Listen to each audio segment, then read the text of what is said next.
friends, welcome to Lean Balance Kitchen, and if you're new here, my name is Jen, and today we are going to make this creamy chicken and pasta dish. Now I bought a whole rotisserie chicken and I divided into 3 pieces, and then I shredded the meat.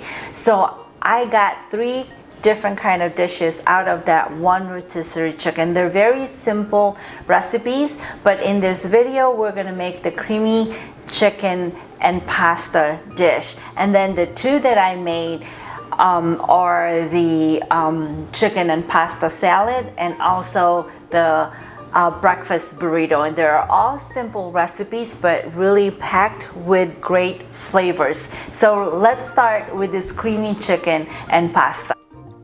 Simply combine your dried herbs and spices in a small bowl, then mix them and set it aside. Heat the pan with oil just to keep it going, and then add your butter until it melts. And then saute your onion, your garlic. Now you're going to add all this spices and toast the spices until they releases these nice flavors. Now add the tomato paste and then add the mushrooms. Saute the mushroom until they are tender. Add the bell pepper, sun-dried tomatoes, green peas, stir to combine.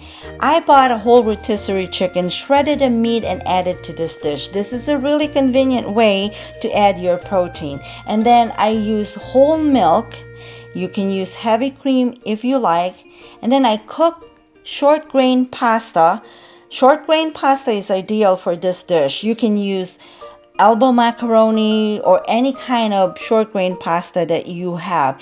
And then add whatever cheese you like. Parmesan, pepper jack, sharp cheddar cheese. So whatever cheese you like will work. And then garnish them with some parsley.